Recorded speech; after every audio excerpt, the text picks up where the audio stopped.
Our next storyteller coming to the stage, when I asked her if she'd ever used the Age app, she goes, "Oh, like they do for missing children on milk cartons?"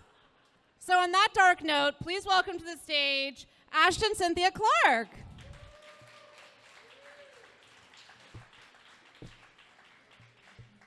Okay, drum roll for Ashton, screenwriter.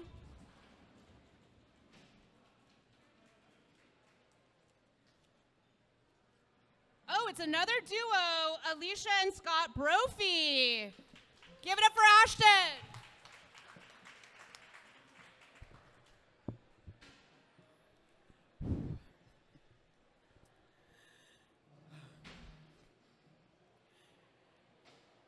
It's a 60-mile drive to Newport Beach.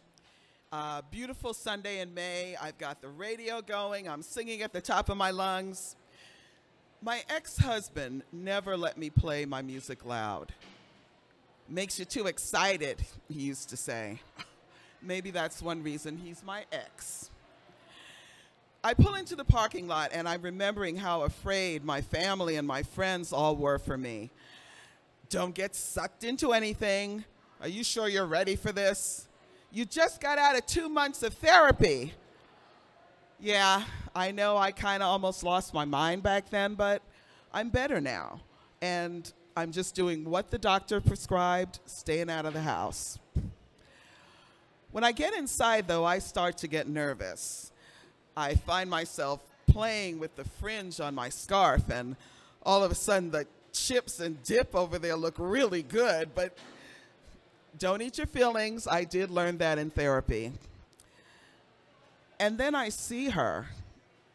Her eyes are focused and her hand is extended towards me, so I know she's there for me. Ashton, I'm Crystal. That's a beautiful pashmina you're wearing. No one ever refers to my scarf as a pashmina. Let me tell you about Crystal. She reminds me of this song by Cake. I want a girl with a short skirt and a long jacket. She's wearing this dark blouse and a dark suit, and they're not revealing, but they're really fitting. And I'm liking the messy waves of her hair. And best of all, though, it's her hands that seem to mirror my gestures and her eyes that are following me everywhere. Crystal takes us into what looks like a large ballroom, and just like a proper first date, there's a movie. A real date night kind of movie. It's got beautiful scenery and exotic locations, even a few ethnically ambiguous looking people sprinkled throughout. After the movie, she gets us a table. So Ashton, tell me about your passions. Do you love travel? I have to admit that my foreign travel's been really negligible. So she wows me with the photographs on her iPhone. And for every one of my oohs and ahs, she gives me back a nod and a big smile. The seduction of this dance. Crystal puts a little hair behind her ear, and I respond with a casual flick of the bangs. I lean in my chair, and she follows me. I want to be Crystal. I mean, I want to be with Crystal. Her energy and her enthusiasm, that's what I want for myself. And I know it's only been a little while, but I can't help it. I'm getting sucked in, and now I want to impress her. So I confide in her that I'm thinking of phasing out of my 9-to-5 job. I tell her that I've just recently got a little inheritance. And then I lean in kind of intimately and say, so what if I just pay cash? That seals it. Crystal takes me into this private room, but we're gonna consummate this thing. But when I get in there, I'm really disappointed. I mean, unlike the big ballroom we just left, this is a flop space.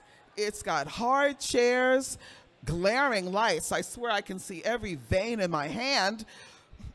But it's okay, it's okay. Crystal and I are already committed.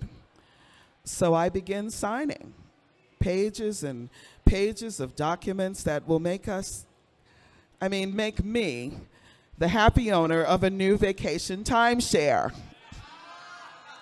Oh yeah, this 1-bedroom, 1-bath unit that I've gotten sucked into, somewhere on page 3 of the documents, it shows that the actual property itself is located in a place called Shallow Water, Texas. Now, this doesn't sound like the waterfront property I was expecting, but you know, it doesn't matter. I just hear Crystal's voice in my ear. Exchange your points for exotic travel. And I'm doing it.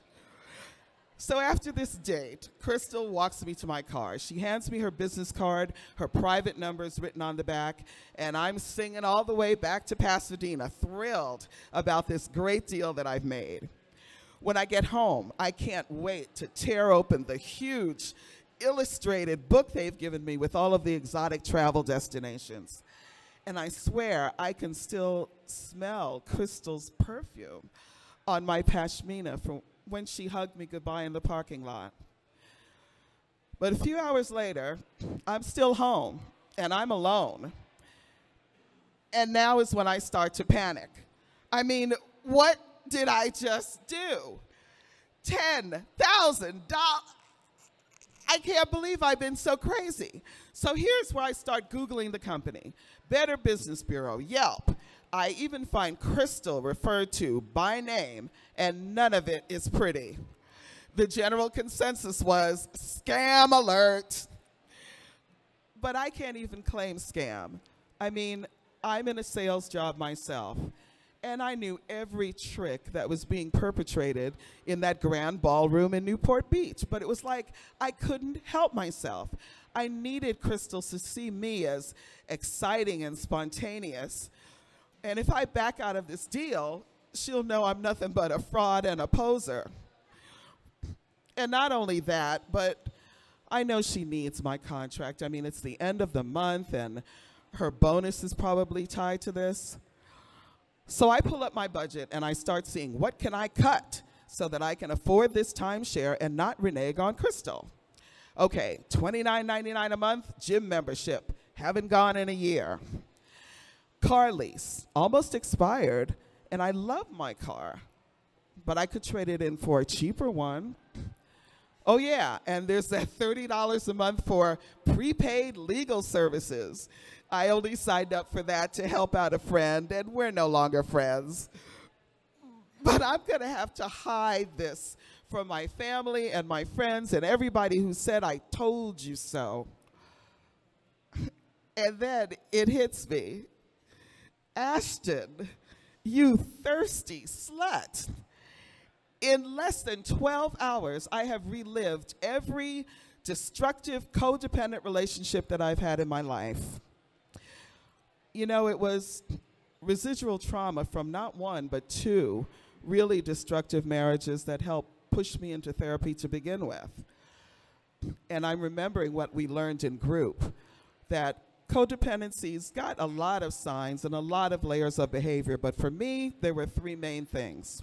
1, I crave recognition and praise in order to not feel less than.